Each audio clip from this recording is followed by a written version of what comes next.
Hey everybody, Brian Jenkins here with Circuit Crush TV, and today I want to share with you my latest project.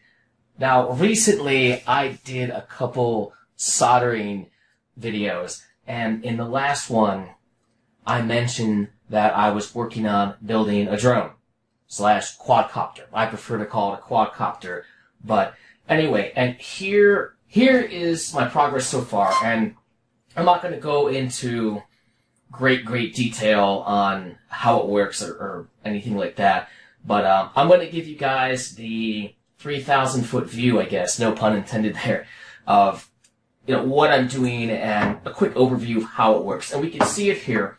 This is where I'm at so far. I have most of the mechanical stuff assembled with the frame. The bottom part of the frame also acts as a PCB.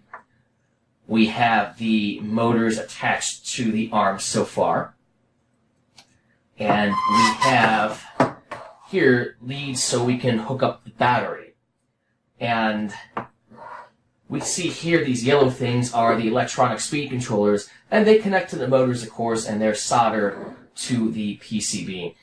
And I try to use colored zip ties, even like a red one here and a yellow one here, to kind of make it look pretty.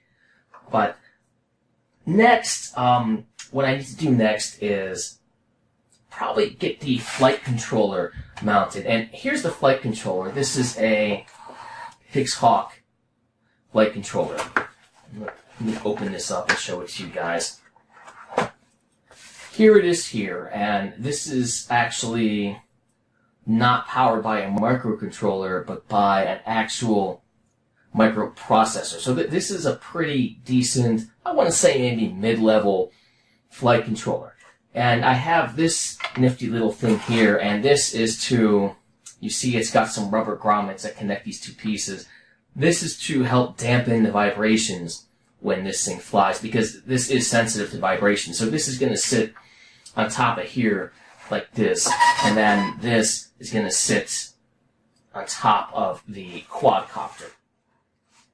I also need to mount the receiver for the radio I'm going to use to control the thing.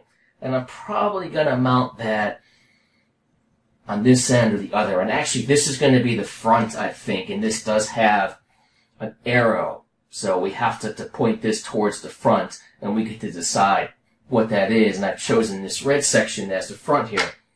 So I'll probably put the radio receiver in the back.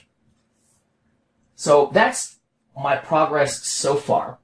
Once I make some more progress, I'll do another one of these videos and update you guys on the progress. Meanwhile, drop me a comment and tell me, have you built a quadcopter or a drone? If so, tell us a little bit about it. I'd love to hear about your projects. Until next time, I'm Brian Jenkins with Circuit Crush TV.